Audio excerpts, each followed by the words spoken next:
Thank you so much for the both of you for supporting this, for being such amazing partners. I want to dive right in. And we are talking about unity, even though October 7 occurred 11 months ago, and the fact that we even need to talk about unity is kind of alarming. If you can give us a little information, a little kind of your worldview of the state of our communities here in North America, and why is this discussion so timely and so important? Sure. Well, first of all, this is a double honor for me, because to follow Bernard-Henri Lévy, who is one of my heroes, is incredible. And then also to be with Shira, my friend and someone I admire greatly. Last time we did this, it was in it was in Tel Aviv on the radio, and so we're in the best of places. So, I think the state of our community is like with everything. You can say it's was the best of times, it was the worst of times, right? I mean, we're dealing with unprecedented challenges. We have incredibly difficult obstacles to overcome. I'm not only talking about Israel and the kinetic realities of the Middle East, but I'm talking about what we see here in the diaspora in terms of anti-Semitism and so on.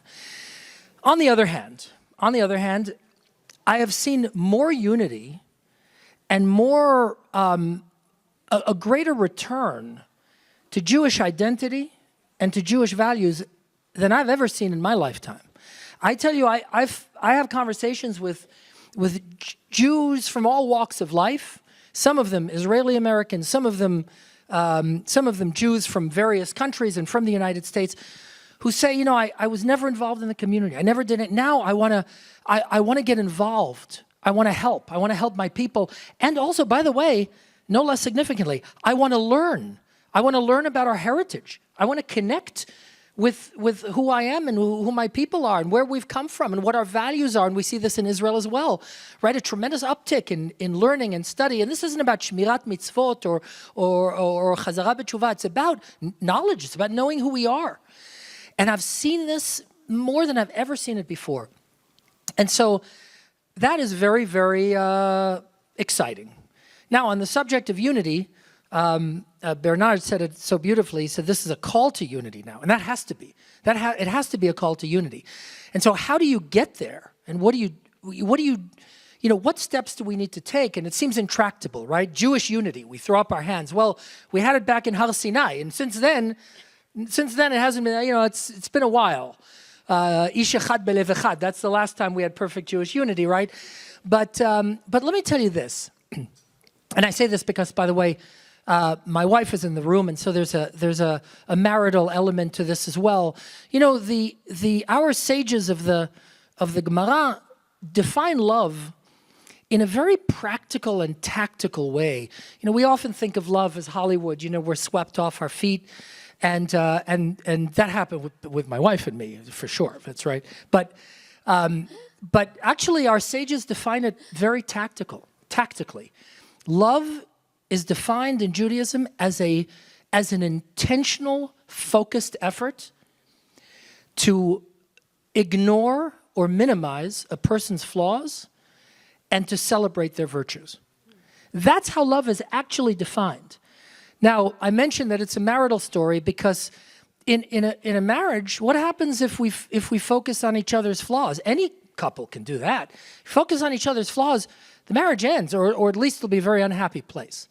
Any two people can choose to focus on each other's virtues or to focus on each other's flaws. And it's a choice. It doesn't happen to you. Let's be very clear. This is an intentional choice. And so too with the marriage, I think we can talk about Achdut Am Yisrael, Ahavat Yisrael. By the way, it's a mitzvah. You should know. Ahavat Yisrael is a mitzvah. And so if we are talking about love, then we have to make that choice in our fellow Jew. And I'm not talking about the fringes, Jews who hate the Jewish people and have dedicated themselves to our destruction. They're outside of the tent. But everyone else, listen, we have differing views, and there are tensions and there are struggles, and are we going to focus on our differences? Or are we going to focus on the oceans of commonality that we have? My God, how trivial are our differences? When you think about the thousands of years that we share, where we've been, where we've been together and where we are today, and God willing, where we're going, what do the differences matter? Yes, they matter, but to compare? And so I think now is a time for each of us, and I said this earlier to our council members here in the council retreat, each of us really has to be an emissary of Jewish unity. And so that's how I think we get there. Wow. Good afternoon. Really honored to be here and to have this conversation. I think about this question, I think every second of my day, much before October 7th, I have to admit. And I was worried much before October 7th. And today, I'm a bit more. However, I have a lot of faith. And I know the Jewish people, not because I'm just a proud Jew, because, as you said, we need to know history. And we need to understand the time frame that we are at. So I'll touch upon two things. First of all, the word unity for itself is very confusing because it makes us think that we all need to be one, and no one wants, especially us, Jews, Israelis, want to give up on how unique each one of us is. So now to be in a unity conversation makes us feel like it's not possible. That's why I'm concerned, although I would say, those that know about what the Ruderman Family Foundation is doing since October 7th, it's all about resiliency and unity. But we need to understand that unity does not mean to be one. Does not mean we all need to give up on who we are. Does not mean, okay, we compromising on what we're not comfortable with. Unity, in my mind, means that we have three things: common language, common goal, and common values. And I think what happened to us, okay, October 7th maybe was a wake-up call. And I say maybe because my fear is, like COVID was supposed to be a wake-up call to humanity, and something did not happen. We did not wake up. We did not learn the lessons. I am worried that we will miss this opportunity. And, you know, if you check history, and some of us here, you know, I think history lovers, every 3 generations, there is a crisis in the human world. It's not just for us, but we care about the Jewish people because when there is a crisis, the first one to pay are Jews. Why? Because I think we are in a unique situation. Some of us are not comfortable, you know, maybe from a religious perspective to understand when we said the chosen people is not just a privilege, it's a responsibility. And it's on us to be responsible to create for us, for Jews, for the 15, 16 million, depends how you count. I don't want to get into politics with some of the demographics in the room, how you count. And it's really not that important, that moment, how we count who is the Jew. Right now, it's important to acknowledge we do not speak the same language. In almost anything we say, we do not mean the same meaning. When we today say family, when we today say home, when we today say Israel, when we today say Zionism, when we say anti-Semitism, we do not think about the same thing. And it used to be that when you said for a Jew, if he lived in Iran or in Oklahoma, if they came from Poland or from Yemen, home, it was one thing. And anti-Semitism went one thing. And today, we became very comfortable, especially for some of us here in the United States, that we're so comfortable that we removed the Jewish element from our argument. It's not about us being Jews. It's us about being part of the American society. It's us about being part of the universal value system in Israel. It's part of us being the leaders of, and I have to say, and I said that in a very humble way, once you're born a Jew, you're a Jew. If you try very hard to remove yourself from this value, from this identity, the world will remind us. And here we are. If it's October 7th, that gave us, I think, the punch of our life, I call it. There is no other way to call it. And here, look what we're going through here. So there are many, many similarities of what you said, Lital, between what the Jewish community going through here to what the Israeli society, not the Jewish community in Israel. The Israeli society is going through. We are trying to define who we are, our values, what is our identity, and every time that we try very hard to separate Israel from our Jewish identity and our Jewish identity from the fact that we are connected to Israel, we are in trouble, and I think we are. So there is a practical way to work on unity, and I do want to suggest to all of us in the room, let's not let the word unity confuse us. Because again, as I said in the beginning, it doesn't mean we need to give up on who we are. It means that we need to build common language together, common values together. And I'll end by saying that 76 years ago, we had Jews around the world a common goal. One common goal we had, to create the Jewish state. It really did not matter what type of a Jew we are, where we live, how we live, what we believe in. We all prayed and worked hard, as the philosopher said, prayed and worked hard to create a Jewish home. And today that we have the Jewish home, we take it for granted. We think we got it all. Jews are now in the top of the line. We're leaders in every area, so we don't need it. We don't need to be proud Jews. We don't need to be proud Zionists. Too bad. If we're not going to be proud, we're going to find ourselves, as today, fighting for our existential, I would not say existence, it's beyond. It's to remind ourselves that we are one nation. We are one nation.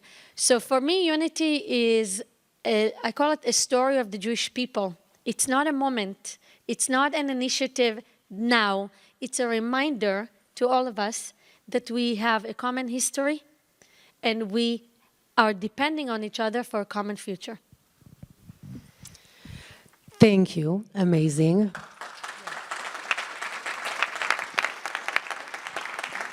This is exactly the reason I said you two are the torchbearers for unity, because you have been talking about this for years. And again, just tying it back to our discussion today, this is a practical discussion on how to actually do unity. So taking into account your words, Elan, your idea about it's a choice, and your idea about this is a responsibility.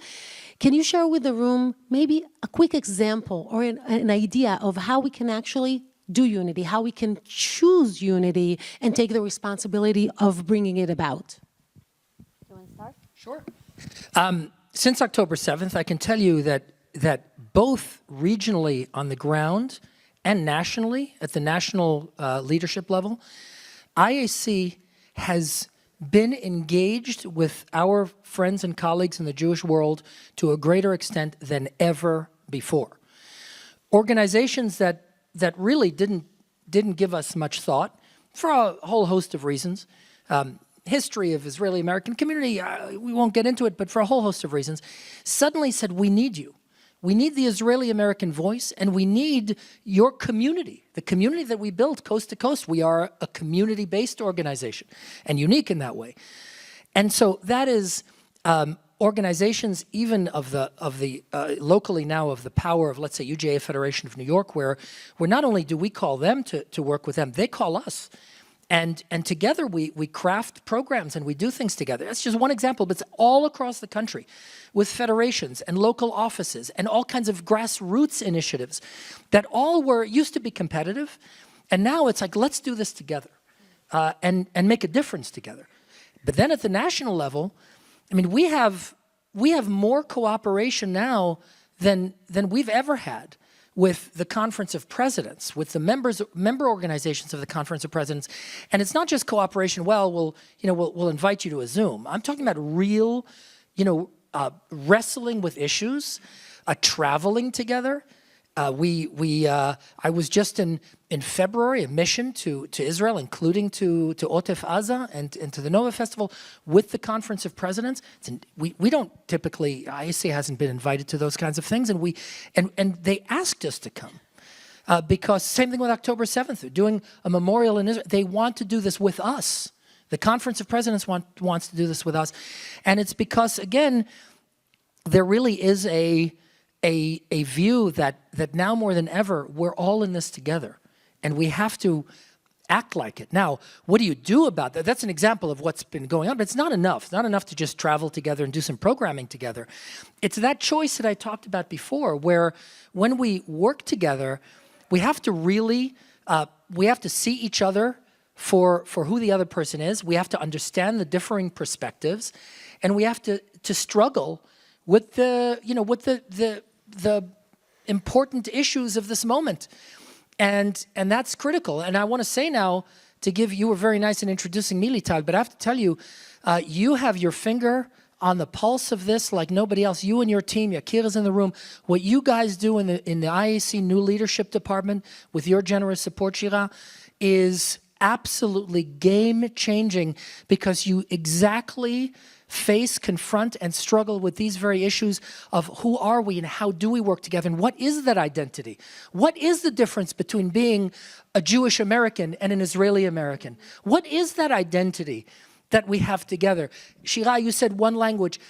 Where IAC is saying and believes and is propagating the message that look, all of those things that we see as Israeli, right? The language, the culture, Omer Adam, and all of these things, this belongs to every Jew in the world. It doesn't just belong to those people who grew up in Israel. And similarly, on the other side, the magic of the experience of growing up in the Jewish homeland under Jewish sovereignty, which is a modern biblical miracle of our time, belongs to Jewish Americans and diaspora Jews all over the world, no less than it belongs to those who actually did grow up in the Jewish homeland. And so I think the magic of our times and the issues that you so effectively deal with, Lital, in your department, and our call to action today after October 7th is exactly that. How are we going to craft a Jewish identity for the future that encompasses all of these things? One language, one nation, one people, one Torah, one religion, one faith, and thereby march as one people into that better, brighter future that our children deserve. And if we answer that question, and by the way, it begins in rooms like this, right? We don't call this roundtable discussions for nothing, right? Because we invite you, our thought leaders, to struggle with these issues together, but think of what will happen if we answer these questions, if we craft that joint identity. Is there any stopping us? Is there anything we won't be able to do? Will we not fulfill our mission of being humanity's conscience and leading the world to that better place? Well, of course. But it all starts in rooms like this, and it all starts with our desire to get to those answers and to build that Jewish unity. Yes. So I think the actions would look a bit different here among the American Jewish community, which I see the Israeli community as part of the American Jewish community. And I hope we all do. Is a bit different than what needs to be done or how things should be done in the state of Israel. And the difference is, I hope, is clear to all of us. After all, there is a state which has its own dynamic, and we are not a community in Israel. We are a country. And there are American Jewry, which is not one community and not one type of organization or initiative. And the reason I'm pointing out, because I think Israel has to do very, very particular things in order to create strong resiliency and to rehab our society, because we are in the lowest place, I think, we knew since the establishment of our country. And this is different than what we can do here in communities. And I say I have to say, I'm spending my time, most of the time, in Israel these days, and every time I come and I have a house in the United States and I have 2 kids, it is so different. I feel like I'm in vacation just by coming here. Literally, landing in my house, I feel it's vacation, because the stress and the tension is so high that I don't think, and I said that with no criticism of ourselves being here, but it's nothing to compare. What we need to do here, we need to realize that, first of all, the Israeli Americans have a unique role in this relationship, and it's unique. Our ability to understand both worlds, both languages, Hebrew and English. And I'm not saying speaking languages. It's the nuances, the culture, the joke, what hurts is unique. And it is on us because we are the new kid on the block here in American Jewry. We have to be humble to understand that we are new. We are new immigrants. We have more energy. We see things differently, not because we know the answers. It's because we are new and because we are young. And American Jewry sits here for 350 years. They went through these phases. I call it the older brother. So they look at us with need today because there is a need in the American Jewish community to vibrant our life, to remind us the basics because we went a bit too far in everything here, a bit too far. In Israel, it's a little bit different. So I would just say here, I do believe, I'm a big believer in Jewish education. I think we all have to understand that Jewish education creates our identity and our pride. It's not a side thing, it's a major thing. We have to educate our kids in the Jewish day school system. You can make your own choices. We have to send our kids to Jewish camps. We have to.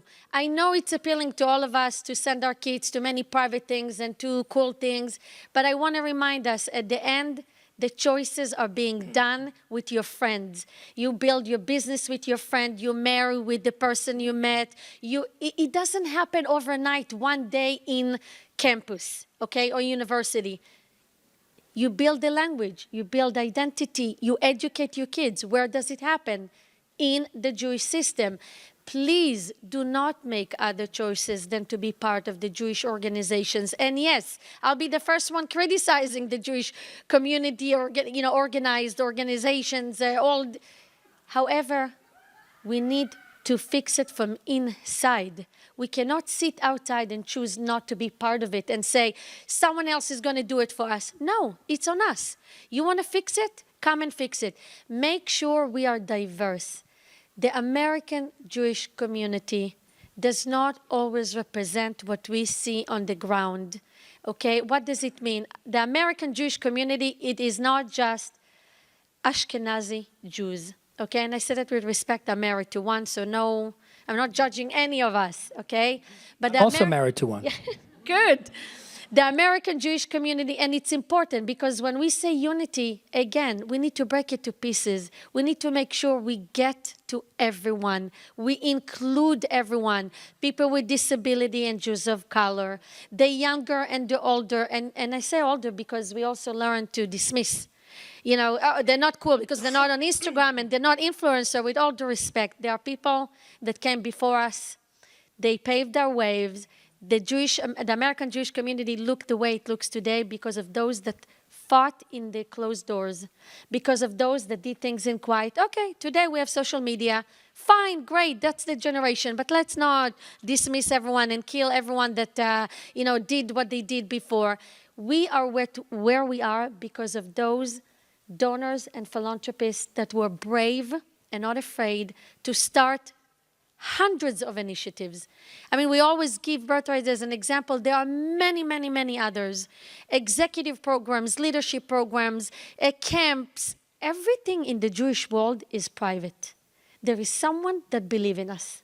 It doesn't happen. Like in the state of Israel, as much as we criticize constantly our homeland, everything is so bad, we are in a bad place, okay? But here, it's individuals that choose to create Jewish life. No one else will create it. So let's be, we, Israelis, American Jews, be part of it. Pave the way and, plant the seeds for the next generations because we all know today, and I said that with maybe sadness in my heart, not all Jews would live in Israel tomorrow. Not all Jews will make Aliyah. Look where we are. Okay, we're all here. But it's on us to be part of how the American Jewish community would look like. And identity is part of education. And I'll end by saying in Israel, the resiliency and unity is a bit different. And there are many steps we need to take. So one of the things we chose to do over the years, and since October 7, more than ever, is to understand the need, and to create an index, for example, to start pointing out who is causing polarization, okay? Because it's on us. Social media causing polarization, we need to point them out. Elected officials, which, by the way, it's all in a survey. We did a survey, and the people, us, said there are people that causing us to be apart, causing us not to be united here and in Israel. We need to call them out. So it's media. Media has tremendous contribution for polarization. Pay attention, none of us cannot listen or watch a channel that does not speak our own voice. Okay, it's a little bit absurd. How did we get to this point? But it's on us. We're making the choices. So we created, we do surveys. We developing an unity index. We are, created what we call civil unity cabinet, wherein we called all the social organizations, okay, among 50 or 60 organizations, to come together and to rewrite the new civic covenant. It's not constitution. We're talking about civic covenant, how we behave, how we act, where we are, stopping things when, before it's too late. What are the basic beliefs that we all have in common? And each CEO has to sign on it. So there are many, many layers, because you cannot create unity in one action. You cannot delete the past. I mean, the pain is there for all of us, and we cannot ignore the disagreements, but you said very well, we have to put in the center the things we agreed on. And I'll end with permission, with one thing to say. Activism is very, very centered in the individual. Activism means each one of us can stand and act. It is not on the great leader that none of us know to say who it is today. It is not on the great magician that, will show up. It's on us. And a big part of creating strong resiliency and a feeling of unity that hopefully will translate to a real one is to understand that each one of us can contribute to that and can ruin it. Can I jump in and emphasize something Shira said? Quickly. Because I thank you for saying this. We talked about unity through understanding our commonality and how much we have, our history, where we've been, our texts, our language. How are we going to do that if our kids don't know those texts and don't know that history and don't know that language? That's the issue. And that's why one thing you said, and I want to draw everyone's attention to it, Jewish education is the key to unity, is what you said, and that is exactly right. I'll tell you, if I had to pick one issue that is ailing us and that could fix everything, it's that.